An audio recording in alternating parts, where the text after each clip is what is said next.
Виталий Галуев – один из лучших и седых шоуменов Осетии. Всегда мечтал стать профессиональным футболистом, но потом одумался и решил зарабатывать деньги, соединяя сердца влюбленных.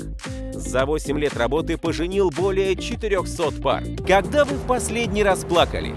Недавно в кино. Фильм назывался «Салют-7». Такой правдивый про советских мужиков, нормальных типов. Чем бы вы занялись в последний день своей жизни? Многие, знаешь, представляют, типа, если вот сейчас я должен умереть, то обязательно надо пойти во все тяжкие. Я не знаю, я бы максимальное количество людей поблагодарил, наверное. Демократия или коммунизм? Демократия только настоящая. На каком боку вы обычно спите? Я на самом деле в этом плане абсолютно человек непритязательный. Я могу спать на любом боку, почему-то не могу спать на спине. Что бы вы могли сделать ради любимого человека?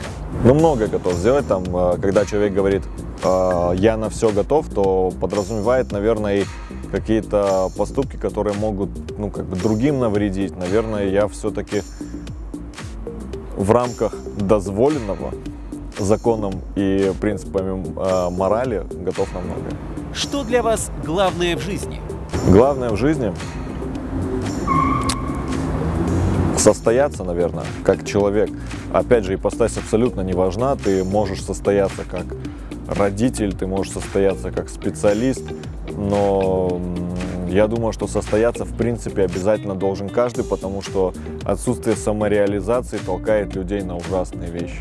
Если бы вы могли стать невидимкой, куда бы пошли? Пошел бы на тренировку в Барселону. Я не знаю, это первое, что пришло в голову.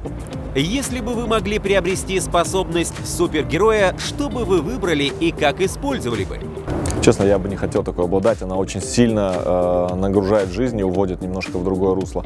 Ну, какой дикой силой, ну, я не знаю, где бы она мне очень сильно могла пригодиться. Слава богу, образование дало мне дипломатию какую-то. Я, правда, не могу так придумать. Телепортация, ну, зачем, да? Быть невидимым и сходить на тренировку в Барселону, ну да, прикольно.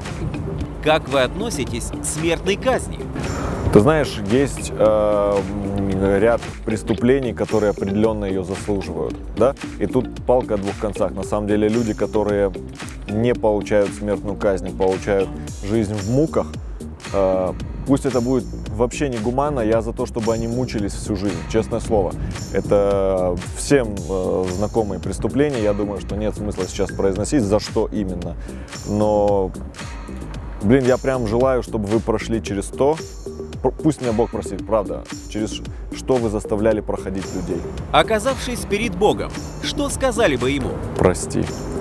Часто пристают девушки на мероприятия? Ты знаешь, я, наверное, настолько часто тиражирую, что я женат, что, ну, этого практически нет, слава богу. Да,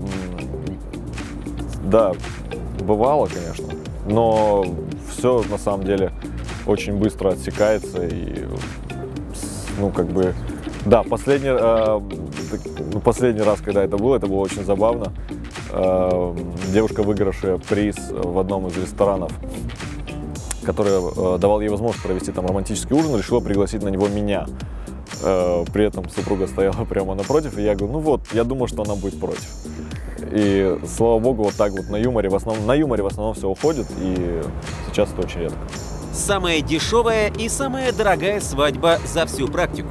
Я боюсь ошибиться, но примерно это было порядка 300 тысяч вместе с кейтерингом.